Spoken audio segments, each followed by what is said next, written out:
महाराज कंस ने भक्त म्याल से तलवार को खींच लिया और दौड़ करके जिस रथ में देवकी है देवकी के सर के बाल पकड़े और एकदम बाल पकड़ के खींच के रथ से नीचे पटक दिया। जो देवकी को रथ से नीचे पटका एकदम देवकी कंस के हाथ जोड़ के खड़ी हो गई। ये तुम क्या कर रहे हो? अभी तूने सुना नहीं था, देवताओं ने आकाशवाणी की है कि तेरा 8वां बेटा होगा जो मेरा काल होगा। जब मैं तुझे जिंदा नहीं छोड़ूंगा तो मेरा काल कैसे पैदा होगा? रखूंगा बांस और न बजेगी बांसुरी। भैया हाँ मुझे मत मारो भैया, तुम्हें पछताना पड़ेगा भैया। देवकी चाहे तो जितना गिड़गिड़ाए लेकिन बचेगी नहीं। आज उसी समय पे भक्त देव की आंखों में आंसू लेकर के बोली, भैया अगर आज तूने हमें मार दिया तो सुन, जब जब कोई त्योहार या पर्वी आएगी तो क्या होगा मीरन?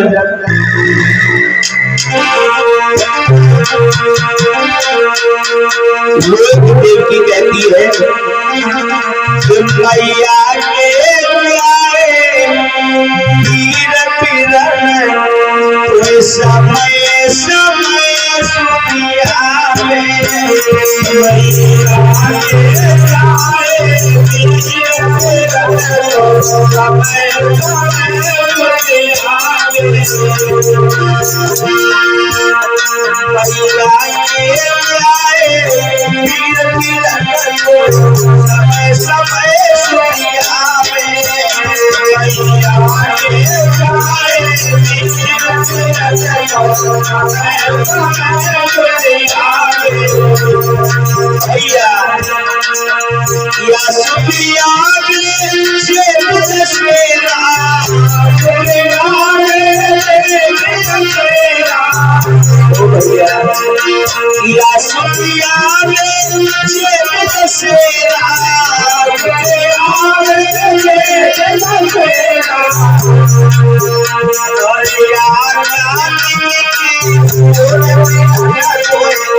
भैया जब भी कार्तिक को बहन आएगो और जब भैया देव आएगी, हर बहन आएगी और मैं नहीं आऊंगी तो तुझे रोना पड़ेगा। और सुन भैया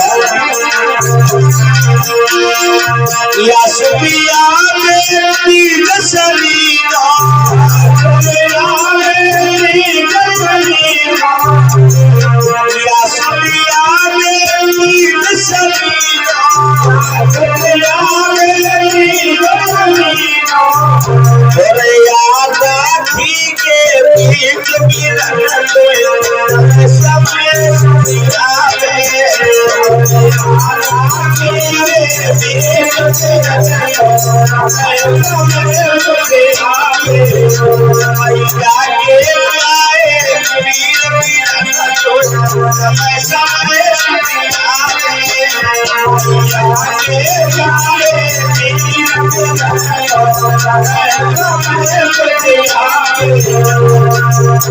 और सुन भैया या सुनिया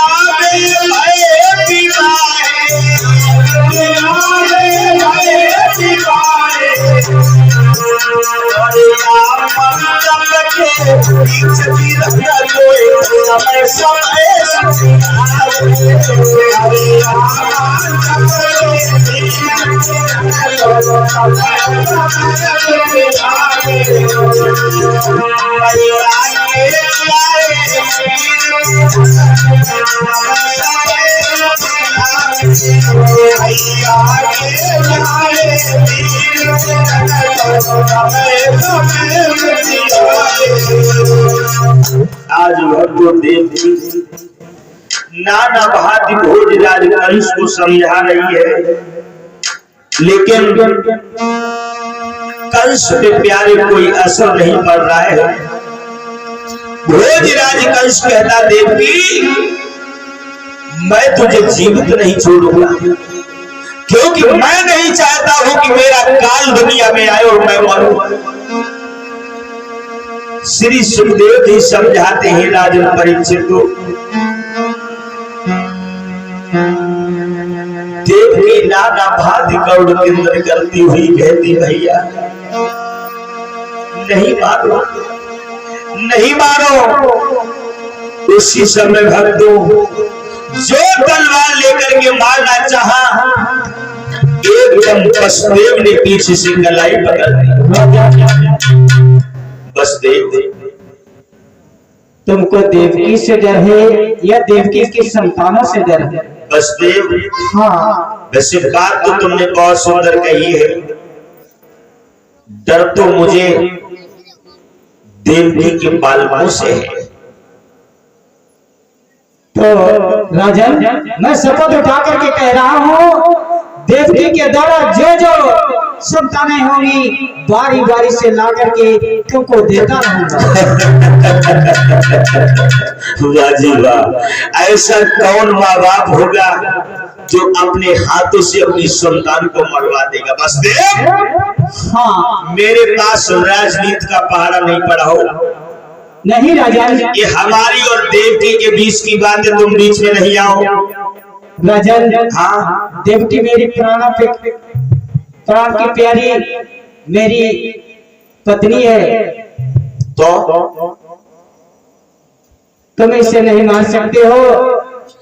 अगर संतानों से डर है, मैं शपथ उठा करके कह रहा हूँ, देवकी के द्वारा जो जो संतानें पैदा होंगी बारी बारी से सौगंध दिखा के कह रहे हो? हाँ, सौगंध दिखा देते हैं। खाओ यमुना मैया की सौगंध, यमुना मैया की सौगंध, गोधन की सौगंध, गोधन की सौगंध। वसुदेव अगर तुमने मेरे साथ में छल किया तो ऐसी मौत मारूंगा कि देखने वालों का कलेजा निकल जाएगा। उसी समय देवकी के हाथ में हथकड़ियां, पैरों में बेड़ियां डाल करके देवकी और वसुदेव को भक्तों जेल खाने में कंस ने डाल दिया। कहा ससुराल की अभिलाषा थी, आज बहन देवकी की ससुराल भक्तों जेल बन गई।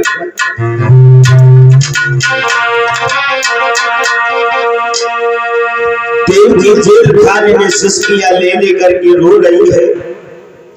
श्री सुखदेव जी कहते हैं राजन परीक्षित, धीरे धीरे कुछ समय बीता और उसके बाद देवकी के द्वारा पहला बालक पैदा हुआ। बस देव कहने लगे देवकी हाँ, इस बालक के मस्तक को चूम लो और ये बालक हमें दे दो, क्योंकि तुम्हारे भैया कंस का भोजन है। आज देवकी ने भक्तों अपने हृदय में पत्थर रखकर उस बालक के मस्तक को चूमा और मुलायम बालों को सहलाया। आज वसुदेव लेकर के उस लाला को चले हैं जरा से बालक को कि चलती ले लाल को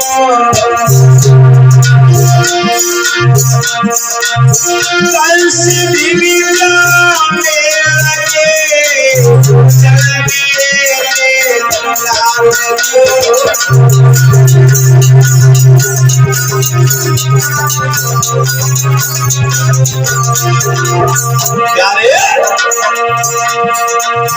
हरी सभा में आएंगे, हरी सभा में आएंगे, तो मास में हरी सभा में आएंगे।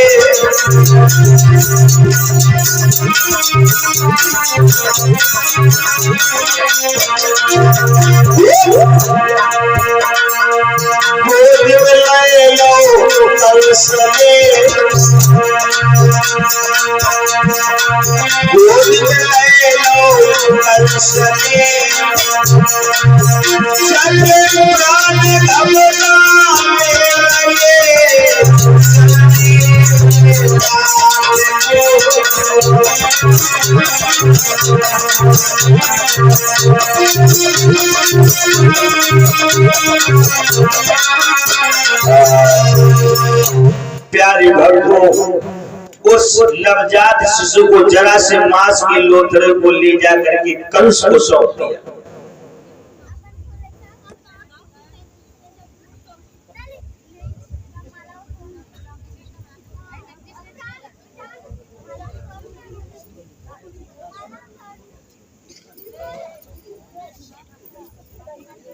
प्यारे भक्तों, आज जैसे उस जरा से बालक को कंस ने देखा, और वास्तव में कितना भी दुराचारी क्यों न हो, जिसके हाथ में एक नवजात शिशु हो, एक बार उसकी आत्मा कहती नहीं, इसको मारना उचित नहीं है।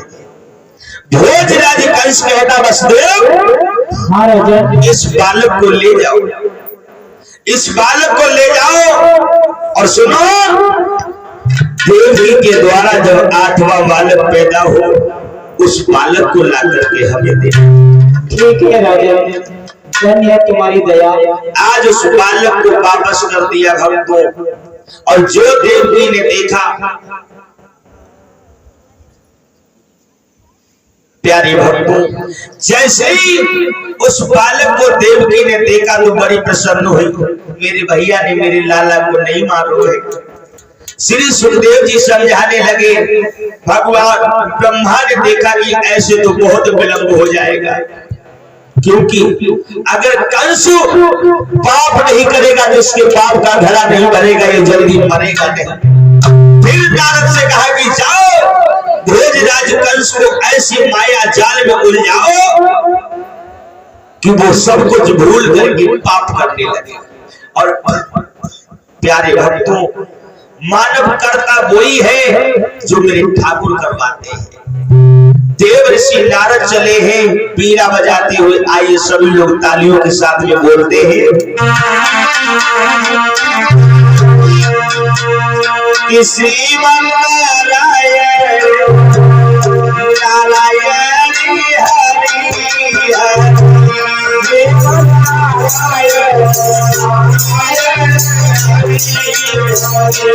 लक्ष्मी नारायण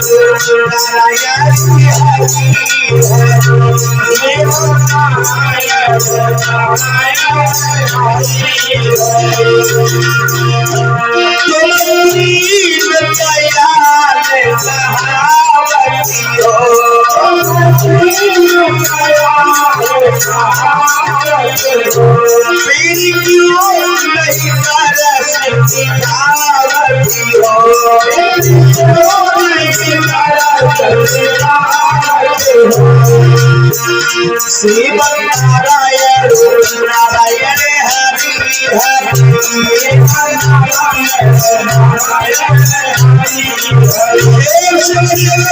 भगवान की। श्री सुखदेव जी कहते हैं, जैसे ही देवर्षि बाबा नारद भोजराज कंस के पास में पहुंचे हैं, और जो कंस ने नारद को देखा, आइए बाबा आइए। भोजराज कंस, हाँ बाबा, तेरी नगरिया से होकर के निकल रहा था, तो मैंने सोचा क्यों ना तुमसे मिलता चलूं, क्योंकि जब भी मैं तुम्हारे द्वार पे आता हूँ तो हमें गौदुग्ध पीने को मिलता है। ये आप ही की कृपा है बाबा जी। भोजराज कंस, हाँ, जो तुमने अपनी बहन देवकी का विवाह किया था, हाँ हाँ, उसके द्वारा कोई पुत्र पैदा हुआ या नहीं? हाँ बाबा, पैदा हुआ था बेटा, अभी मैंने थोड़ी देर पहले उसको वापस कर दिया है। क्यों? क्यों? तो काल मेरा तो 8वां बेटा है, ये तो प्रथम बेटा था। तुम्हारा काल 8वां पुत्र है, इसलिए तुमने वापस कर दिया। हाँ। कंसराज इसी खुशी में रंगरेलियां मना रहा है बैठा बैठा। ये कमल का पुष्प देख रहा है, हाँ हाँ, इसमें 8 पंखुड़ियां हैं, इसमें 8 पंखुड़ियां हैं, और इसको कहीं से गिनना शुरू करो। ठीक है। 1 2 3 4 5 6 7 8। इसके आगे गिनो।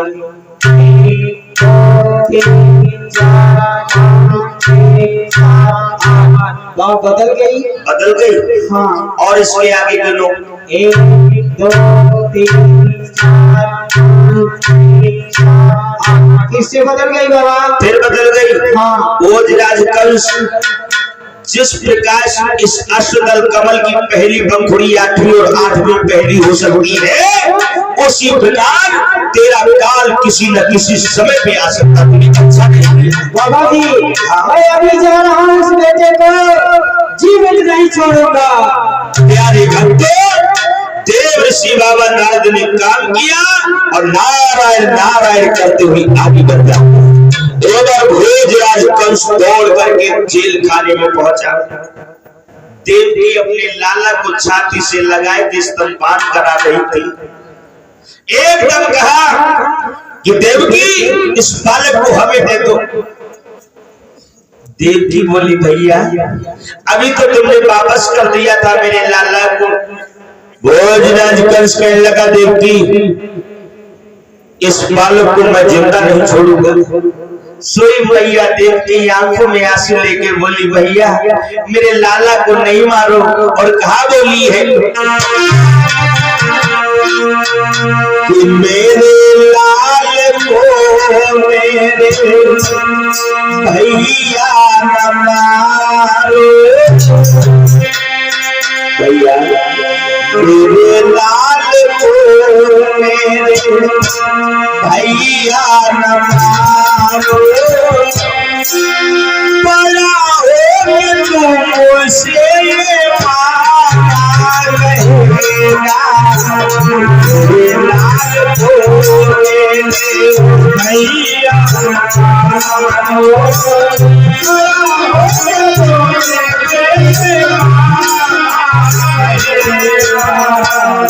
मेरे लाल को मेरे लाल को मेरे भैया न मारो। मेरे लाल को मेरे भैया न मारो।